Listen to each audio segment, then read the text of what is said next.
اللہ عز و جل نے قرآن پاک میں ارشاد فرمایا یا ایھا الذین آمنوا اصبروا وصابروا ورابطوا واتقوا اللہ لعلکم تفلحون۔ ترجمہ کنز العرفان، اللہ عز و جل ارشاد فرماتا ہے اے ایمان والو صبر کرو اور صبر میں دشمنوں سے آگے رہو اور سرحد پر اسلامی ملک کی نگہبانی کرو اور اللہ سے ڈرتے رہو اس امید پر کہ کامیاب ہو جاؤ۔ حضرات گرامی قدر، پاکستان دنیا کی وہ واحد اسلامی ریاست ہے جو اسلام کے نام پر بنائی گئی ہے۔ پاکستان یہ واحد ملک ہے۔ اللہ اکبر۔ اللہ تعالیٰ نے پاکستان کے مسلمانوں کو ایک خصوصیت، انفرادیت حاصل ہے۔ اللہ اکبر۔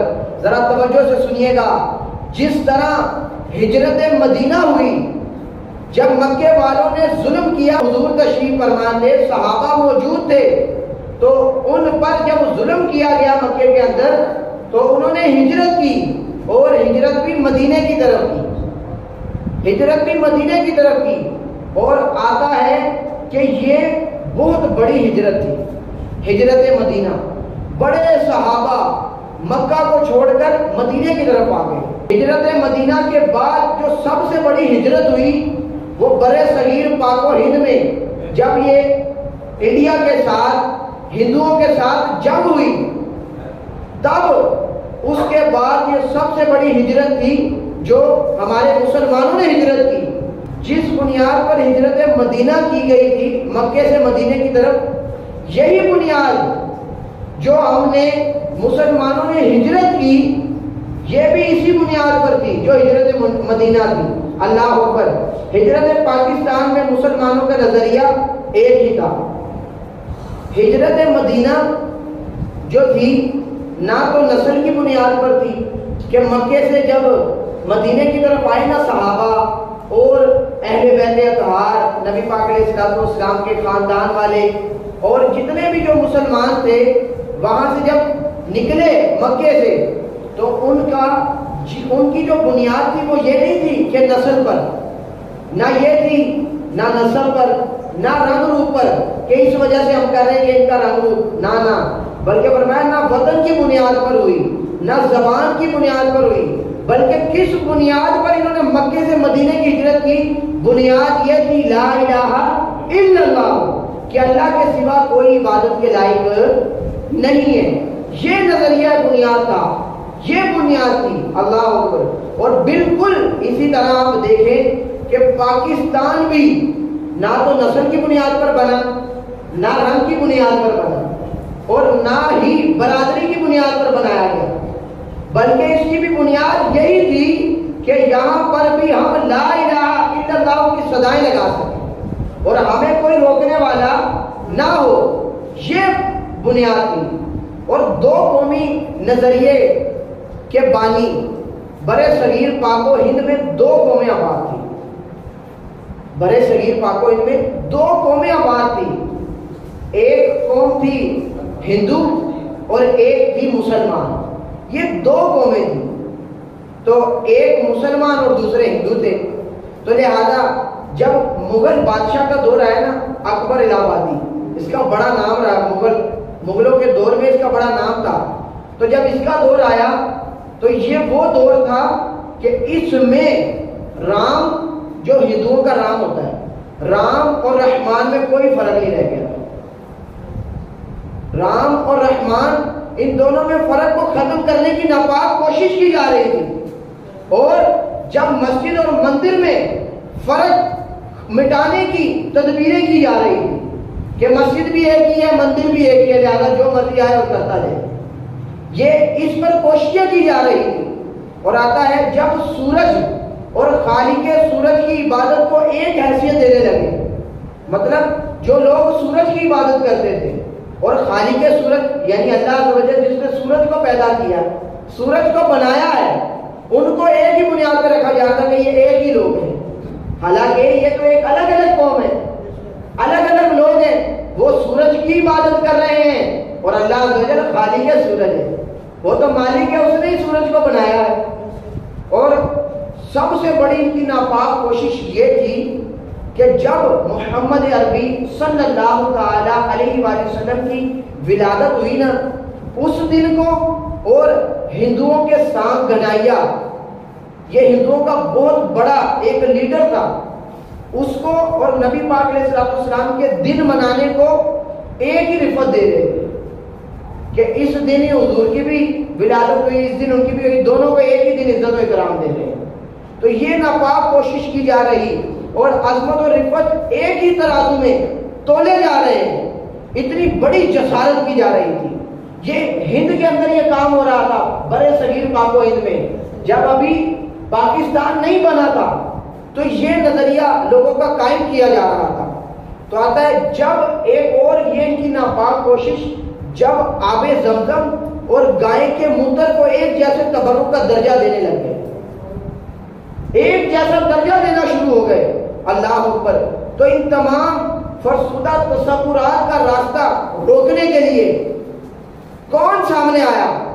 ان کا نام نہیں لیا جاتا۔ آج میں ان کا ذکر کروں گا جن کا نام نہیں لیا جا رہا، حالانکہ سب سے اہم کردار تو ان کا رہا۔ انہوں نے پاکستان کے آگے پاکستان بنانے کا اور دو قومی نظریہ یہ پیش کیا، انہوں نے ہی ذہن دیا۔ سنیے، جب اس طرح کے فرقے، اس طرح کے لوگ اٹھنے لگے جو اس طرح کی باطلانہ سوچ لوگوں کے ذہن میں ڈالنے لگے کہ رام اور رحمان میں کوئی فرق نہیں، مسجد اور مندر میں کوئی فرق نہیں، سورج اور خالق سورج میں کوئی فرق نہیں، اور نبی پاک علیہ السلام کی ولادت اور اس ہندو کے دن منانے میں کوئی فرق نہیں، اور آب زمزم اور گائے کے موتر کو ایک جیسا درجہ دینے کی کوشش کی جا رہی تھی، تو اس وقت مجدد الفسانی شیخ احمد سرہندی رحمت اللہ تعالی علیہ میدان عمل میں آئے اور آپ نے ان کا رستہ روکا اور باطل کے سامنے سیسا پگھلائی دیوار بن کے کھڑے ہو گئے، اور آپ نے حق بات کا اعلان کیا۔ آپ نے دو ٹوک الفاظ میں کہا کہ مسلمان اور ہندو یہ دونوں الگ الگ قومیں، ان کا خدا بھی جدا ہے، ان کا خدا اور ہے اور مسلمانوں کا خدا اور ہے، اور اسی طرح ان کا رہن سہن بھی اور ہے، مسلمانوں کا رہن سہن اور ہے اور ہندوؤں کا علیحدہ ہے، ان کا بھی رہن سہن اور ہے، اور ان کی تہذیب تمدن سب کچھ علیحدہ علیحدہ ہے، کہ کیونکہ مسلمان اور کافر ایک جیسے کبھی بھی نہیں ہو سکتے، اور ان کو تو دشمن قرار دیا کہ یہ تمہارے دشمن ہیں، یہ کبھی بھی تمہارے دوست نہیں بن سکتے۔ جب یہود و نصارہ کے بارے میں یہ کہا ہے جو ہے ہی کافر، تو اس کے بارے میں کتنا سخت حکم ہوگا، اللہ اکبر۔ جب مجدد الفسانی شیخ احمد سرہندی رحمت اللہ تعالی باطل کے سامنے کھڑے ہوئے نا، تو آپ کو پتہ ہے جب باطل کے سامنے کھڑا ہو جائے تو پھر رکاوٹیں بھی آتی ہیں، پریشانیاں بھی آتی ہیں، تو آپ کے ساتھ بڑا برا سلوک کیا گیا، آپ کو جیل میں قید کر دیا گیا، کھانا پانی بند کر دیا گیا آپ کا، کہ آپ نے یہ الفاظ کیوں کہے، کیوں لوگوں کا یہ ذہن بنایا، اس وجہ سے آپ پر یہ ظلم ڈھائے گئے، اور آپ لیکن صبر و تحمل کے ساتھ پہاڑ کی طرح ڈٹے رہے، آپ نے ہمت نہیں ہاری، ڈٹے رہے۔ اور اب جب ہم امام حسین اپنے آقا کی طرف دیکھتے ہیں تو جب ہم نے سنا تھا ان کے بارے میں تو وہ بھی سیسا پگھلائی دیوار کی طرح کربلا میں کھڑے تھے اور حق کے لیے آپ نے اپنی آواز بلند کر کے رکھی۔ اسی طرح امام حسین کے غلام مجدد الفسانی رحمت اللہ تعالی علیہ بھی ڈٹے رہے اور آپ نے حسینی ہونے کا سچا ثبوت دے دیا کہ یہ ہے حسینی، امام حسین کے کردار اور آپ کی سیرت پر عمل کرنے والے یہ ہیں۔ اور آپ یہ کہہ سکتے ہیں کہ برے صغیر پاک و ہند میں قومی نظریہ جو سب سے پہلے پیش کیا وہ مجدد الفسانی رحمت اللہ تعالی ہے، وہ آپ وہ بڑی شخصیت ہے جنہوں نے یہ نظریہ پیش کیا کہ یہ دو قومیں علیحدہ علیحدہ ہیں، ایک نہیں ہو سکتی۔ اس کے بعد جب برطانوی سامراج ان کی حکومت آئی تو انہوں نے کیا کیا، انہوں نے ہندوؤں کو سپورٹ کیا اور مسلمانوں کو ان چیزوں سے محروم کر رہے تھے، تو مسلمان تب بھی صبر اور برداشت کے ساتھ اپنا وقت گزار رہے تھے۔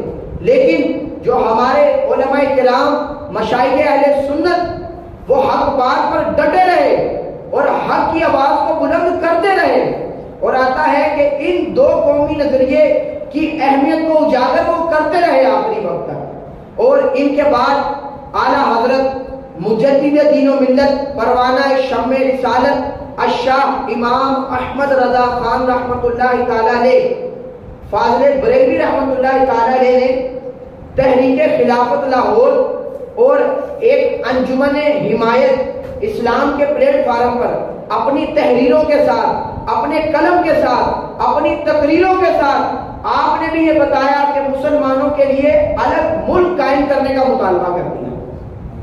یہ کس نے مطالبہ کیا سب سے پہلے؟ اب دیکھیں تو ہمارے بزرگان دین سر فہرست نظر آ رہے ہیں یہ کام میں، لیکن ان کا ذکر نہیں کیا جاتا۔ آپ سوشل میڈیا پر دیکھیں، میڈیا پر دیکھیں، ان کا کوئی ذکر نہیں کیا جائے گا، حالانکہ بنیاد ہی یہی ہے۔ اعلیٰ حضرت رحمۃ اللہ تعالیٰ نے قلم کے ذریعے، تحریر کے ذریعے، تقریروں کے ذریعے بتایا کہ ہم نے مسلمانوں کا ایک علیحدہ ملک بنانا ہے تاکہ ہم وہاں پر اللہ عز و جل کی عبادت کھل کر سکیں، کھل کر ہم دین کا کام کر سکیں۔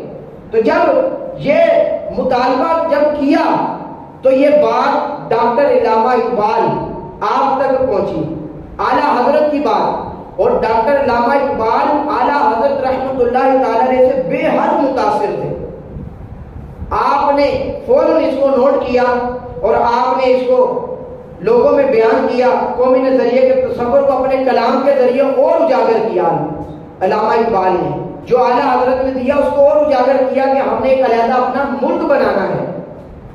اور ان کی کاوشوں سے ہمیں کیا ہوا کہ قائد اعظم جو کہ پہلے کانگریس کے رہنما تھے، ایک پارٹی تھی کانگریس، اس کے رہنما تھے، مسلم لیگ میں شامل تھے، تو مسلم لیگ میں شامل ہوئے تو اس طرح اللہ تعالیٰ نے مسلمانان ہند کو ایک بہترین وکیل نعمت کے طور پر عطا کیا، اور اس کا نام قائد اعظم محمد علی جناح ہے۔ ایسے بڑے وکیل اللہ تعالیٰ نے ایسی نعمت دی کہ قائد اعظم محمد علی جناح نے یہ جنگ تھی اس کی شروعات کر دی، جو اعلیٰ حضرت ہمارے بزرگان دین نے سوچ دی تھی، ایک جذبہ ابھارا تھا، اس پر قائد اعظم محمد علی جناح اور ڈاکٹر علامہ اقبال اور ہمارے علماء مشائخ اہل سنت نے اس پر کام کرنا شروع کر دیا، اور یہ لوگوں کو بتانا شروع کر دیا کہ بھائی ہم نے ایک علیحدہ اپنا ملک بنانا ہے۔ تو برصغیر پاک و ہند کے علماء و مشائخ میں جو مشائخ تھے، 500 مشائخ اہل سنت نے اس کانفرنس میں شرکت کی، اور آتا ہے کہ 7,000 علماء کرام جو تھے انہوں نے شرکت کی۔ الگ اہل سنت کے تمام جتنی بھی تنظیمات تھی، دھڑے تھے، سب کچھ وہ چھوڑ کر اس کانفرنس میں شرکت کی کہ تاکہ ہم ایک علیحدہ اپنا ملک بنا سکیں۔ یہ پاکستان ہمیں تو بیٹھے بیٹھے مل گیا، ہمیں تو بڑے سکون سے مل گیا، لیکن اگر ہم اپنے آباء و اجداد پر غور کریں، انہوں نے قربانیاں دی ہیں، ہمارے علماء مشائخ اہل سنت نے قربانیاں دی ہیں، اور جنہوں نے اس لا تعلقی کا انکار کرنا تھا انہوں نے کر دیا۔ جی ہاں، ابھی بھی معاشرے میں وہ لوگ رہ رہے ہیں، ان کی اولادیں رہ رہی ہیں۔ جب پاکستان بنایا گیا وہ اسلامی لبادہ اوڑھ کر لوگوں کو دھوکہ دے رہے تھے، وہ بد مذہب، وہ کہتے ان کے بڑے بد مذہبوں کے جو اسلامی لبادہ اوڑھ کر بیٹھے ہوئے تھے، انہوں نے کیا کہا؟ وہ کہتے ایک مفتی بد مذہبوں کا، اس نے کہا کہ شکر ہے پاکستان بنانے کے گناہ میں ہم شامل نہیں ہوئے۔ اسلامی لبادہ اوڑھ کر یہ بد مذہب مفتی کے الفاظ تھے جو تاریخ کے اندر لکھے ہوئے ہیں۔ اس نے کہا کہ شکر ہے ہم پاکستان بنانے کے گناہ میں شامل نہیں ہوئے۔ آج بھی تاریخ کا یہ حصہ ہے اور یہ رہنا ہے کہ جس نے یہ الفاظ کہے، اور حالانکہ وہ پاکستان میں ہی رہ رہے ہیں اور آج وہ حکومت کر رہے ہیں، حکمرانیوں کے اسٹیج پر چڑھے ہوئے ہیں، وہ سیٹ حاصل کرنے کی کوشش کر رہے ہیں، حالانکہ ان کے جو آباء و اجداد تھے ان کے الفاظ یہ تھے۔ لیکن ہم غور کریں تو پاکستان کی بہت بڑی نعمت ہے، اور ہم کیسے اس کو اس طرح کے الفاظ سے کہہ سکتے ہیں؟ سنیے، جب قائد اعظم نے یہ ولولہ لوگوں میں اجاگر کیا، یہ جذبہ اجاگر کیا کہ ہم نے ایک علیحدہ ملک بنانا ہے، جو برطانوی تھے انہوں نے کہا کہ پہلے بھی تو لوگ کافر اور مسلمان ساتھ رہ رہے تھے، سب کچھ تو ہو رہا ہے۔ انہوں نے بولے کہ آپ مصر چلے جائیں، مصر کے اندر بھی کافر بھی رہتے ہیں، مسلمان بھی رہتے ہیں، فرانس میں بھی یہی ہے کہ کافر بھی ہیں اور مسلمان بھی ہیں۔ اسی طرح کا امریکہ میں آپ دیکھ رہے ہیں، مثالیں پیش کی کہ وہاں پر کافر بھی رہتے ہیں، مسلمان بھی رہتے ہیں، تو لہذا برے صغیر پاک و ہند میں آپ دو مسلمان کافر رہیں، کوئی مسئلہ نہیں۔ لیکن قائد اعظم نے ایسا زبردست جواب دیا کہ ساروں کی زبانیں اندر چلے گئی اور کسی کے زبان سے کوئی لفظ نہ نکل سکا۔ قائد اعظم نے فرمایا، آپ نے کہا کہ ہمیں فرانس کی مثال کی ضرورت نہیں، ہمیں امریکہ کی مثال کی ضرورت نہیں، ہمیں برطانوی لوگوں کی مثال کی ضرورت نہیں، ہمیں مصر کی مثال کی ضرورت نہیں۔ ارے ہمارے سامنے صرف ایک ہی مثال ہے اور وہ مثال محمد عربی صلی اللہ تعالی علیہ وسلم کی مثال ہے۔ ہمارے سامنے حضور کی مثال ہے کہ جس وقت نبی پاک علیہ الصلوۃ والسلام بدر کے میدان میں 313 اصحاب کے ساتھ اس جنگ میں کھڑے اور ایک طرف 1000 کفار کھڑے ہیں، جنگ کے لیے مقابلہ کر رہے ہیں، تیار ہیں، دونوں لشکروں پر نگاہ دوڑائی تو پتہ چلتا ہے کہ دونوں کا رنگ بھی ایک ہے۔ جس طرح انہوں نے کہا کہ مصر میں بھی کافر رہتے ہیں، مسلمان بھی رہتے ہیں، انہوں نے یہ جوڑ نکالا کہ رنگ روپ میں بھی ایک جیسے ہو، آپ ہر طریقے سے ایک جیسے ہو، تو پھر کیوں علیحدہ ہوتے ہو؟ تو کہا کہ جنگ بدر میں آپ دیکھ لیں کہ مسلمانوں نے بھی کپڑے پہنے ہیں، انہوں نے بھی کپڑے پہنے ہیں، کافروں نے، وہ بھی کالے گورے ہیں، یہ بھی کالے گورے ہیں، یہ سب کچھ ہے، لیکن فرمایا گیا کہ دونوں کی قوم ایک ہے، لیکن اگر ایک نہیں تو نظریہ ایک نہیں ہے، کیونکہ ہمارا نظریہ یہ ہے کہ کلمہ لا الہ الا اللہ محمد رسول اللہ صلی اللہ تعالی علیہ وسلم، اس کی بنیاد پر ہم باہر نکلے تاکہ ہم کھل کے عبادت کر سکیں، سارے کام کر سکیں، ہمیں کوئی روک نہ سکے۔ تو اس وجہ سے یہ جنگ کی گئی۔ تو میرے بھائیوں، اللہ کے فضل و کرم سے پھر پاکستان مارز وجود میں آیا، اور اس مقصد کے لیے کہ ہم نے یہ وطن عزیز حاصل کیا تھا، مقصد کیا تھا؟ آج اس مقصد سے ہم کوسوں دور چلے گئے۔ جس مقصد کے لیے ہم نے پاکستان کو حاصل کیا، مقصد یہ تھا کہ ہم ایک نظریے کی بنیاد حاصل کر سکیں، ملک کے اندر صرف ایک نظریہ لا الہ الا اللہ محمد رسول اللہ صلی اللہ تعالی علیہ وآلہ وسلم کی بنیاد پر کی ہے۔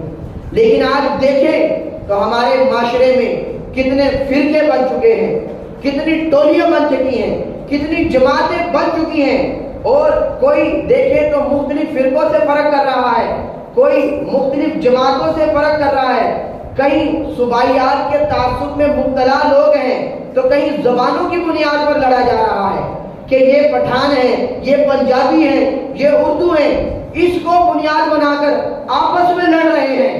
حالانکہ ہمارا تو صرف ایک مقصد اور ایک ہی بنیاد تھی، اور ہماری پہچان نہ بٹ تھی، نہ ارائی تھی، نہ جٹ تھی، تو نہ راجپوت تھی، بلکہ ہماری حقیقی پہچان غلامی رسول تھی۔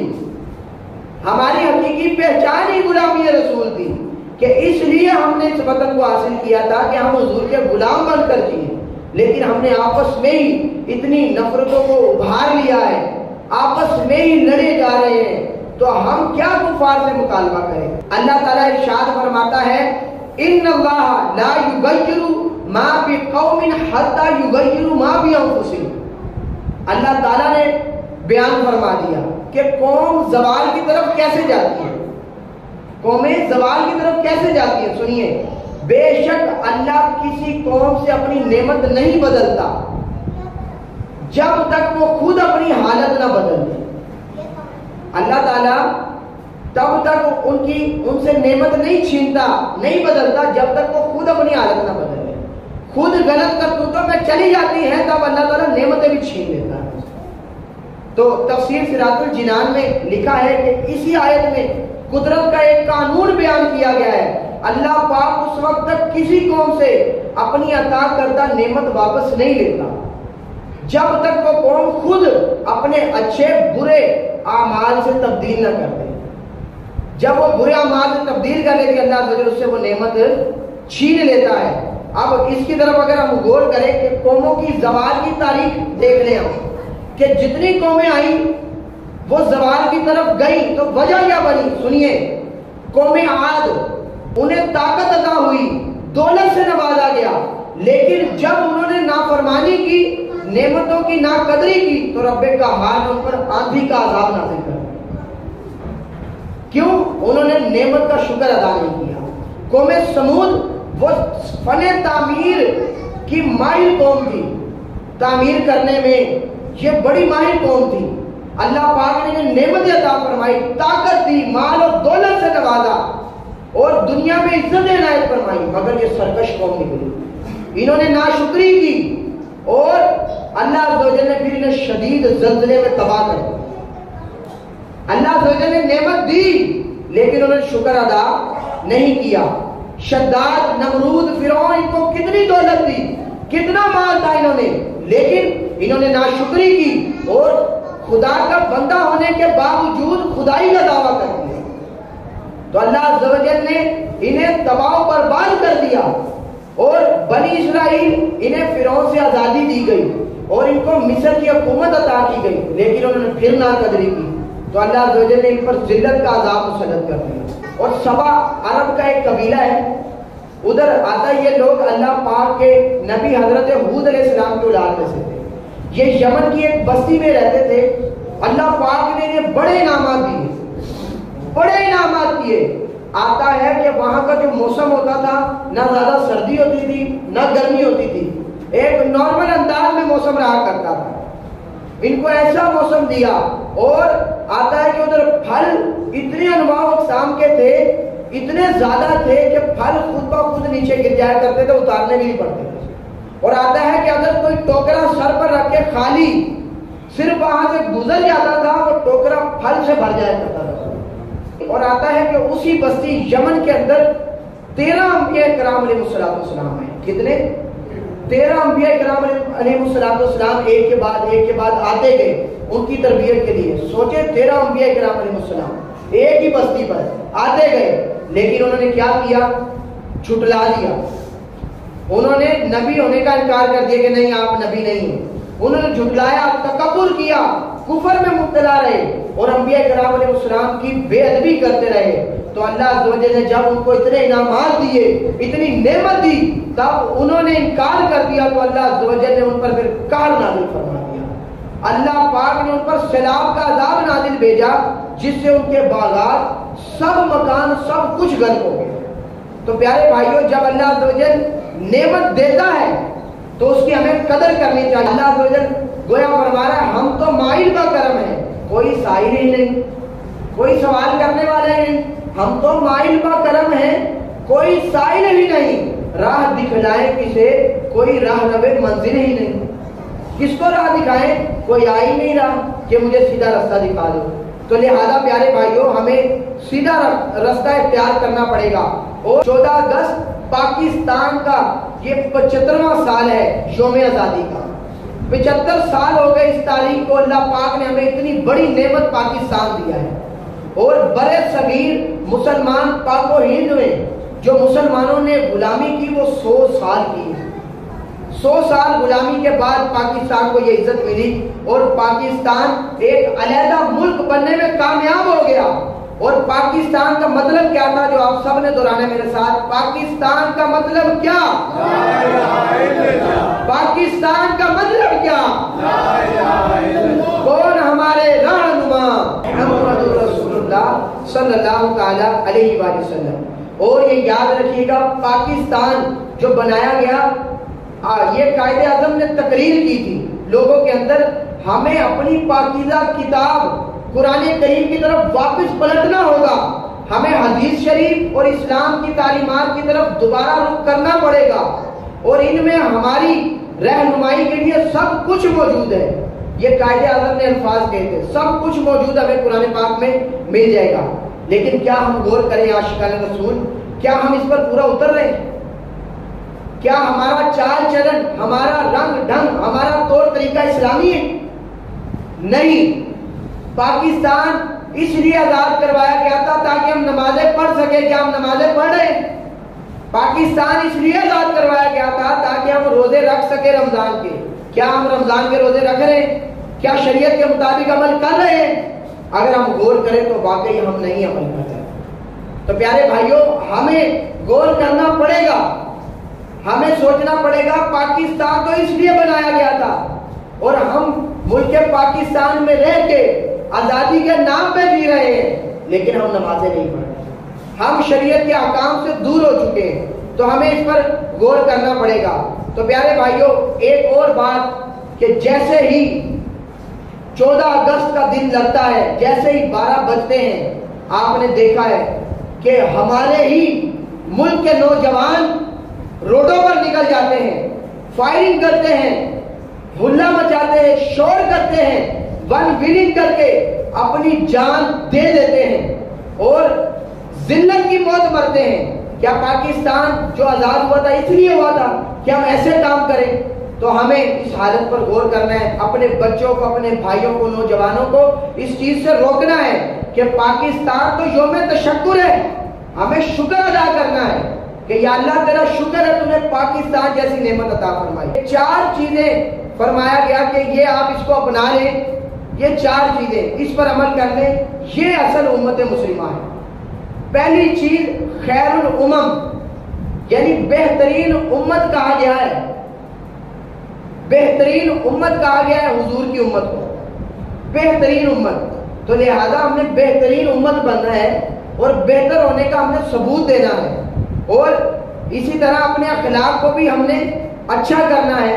اور دوسرا فرمایا، پہلا فرمایا خیر الامم، بہترین امت بن جاؤ.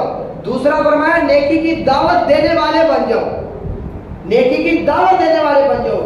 ایک بزرگ رحمت اللہ تعالی علیہ، آپ نے ایک مکان کرائے پر لیا، ساتھ ہی یہودی کا گھر تھا اور یہودی کا جو پرنالہ تھا، نالے کا منہ تھا، وہ آپ کے گھر کی طرف آتا تھا.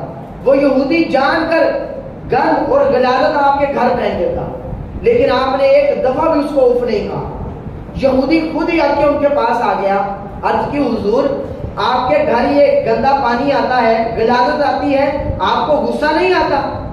آپ نے فرمایا آتا ہے لیکن میں پی جاتا ہوں، کیونکہ میرے رب نے فرمایا وَالْقَاظِمِينَ الْغَيْظَ وَالْعَافِينَ عَنِ النَّاسِ وَاللَّهُ يُحِبُّ الْمُحْسِنِينَ.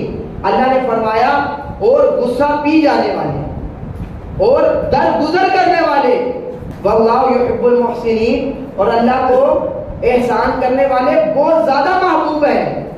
تو جب اس یہودی نے یہ بات سنی تو اس یہودی نے کہا کہ حضور ایسا کریں، مجھے بھی کلمہ پڑھا کر میرے دل کی غلاظت دور فرمائیں. آپ نے ایسی نیکی کی دعوت دی، ہمارے اسلاف نیکی کی دعوت دے رہے تھے. تو دوسرا فرمایا نیکی کی دعوت، اور تیسرا فرمایا برائی سے منع کرنا، اور چوتھی چیز آپ نے یہ ارشاد فرمائی کہ اللہ عز و جل پر یقین رکھنا، اور یقین بھی کامل رکھنا. جب بندہ یہ 4 چیزوں کو اپنا لے گا تو انشاءاللہ عز و جل وہ معاشرے کا ایک اچھا فرد بن کے ابھرے گا. تو نیت کرتے ہیں انشاءاللہ نیکی کی دعوت بھی دیں گے. یہ مولوی کا، امام صاحب کا، حافظ صاحب کا ان کا ہی کام نہیں، بلکہ یہ ہر مسلمان کا کام ہے. مفتی احمد یارغان نعیمی رحمۃ اللہ تعالیٰ فرماتے ہیں ہر مسلمان پر فرض ہے کہ وہ نیکی کی دعوت دے، برائی سے منع کرے. کیا ہمیں نماز کا پتہ نہیں کہ نماز پڑھنا نیکی کی دعوت ہے؟ پتہ ہے ساروں کو، کیوں نہیں دعوت دیتے نیکی؟ رمضان کے روزے رکھنا پتہ ہے، کیوں نہیں دعوت دیتے کہ یار روزہ کیوں نہیں رکھ رہے؟ روزہ رکھو نا. ہم نہیں دے رہے، ہماری یہ ذمہ داری ہم نیکی کی دعوت دیں. جب ہم نیکی کی دعوت نہیں دے رہے تو قومیں پھر زوال کی طرف بھی جائیں. اور دیکھیں پاکستان اب تنزلی کی طرف جا رہا ہے، ترقی کی طرف نہیں جا رہا. کیوں؟ کیونکہ ہم نے یہ کام چھوڑ دیا. ہم کہتے ہیں ٹھیک ہے پڑھا ہے، گناہوں میں پڑھا رہے، ہمیں کیا ہے. تو ہم نے ایسا کام نہیں کرنا، ہم نے نیکی کی دعوت دینی ہے. اللہ عز و جل ہم سب کو عمل کی توفیق عطا فرمائے.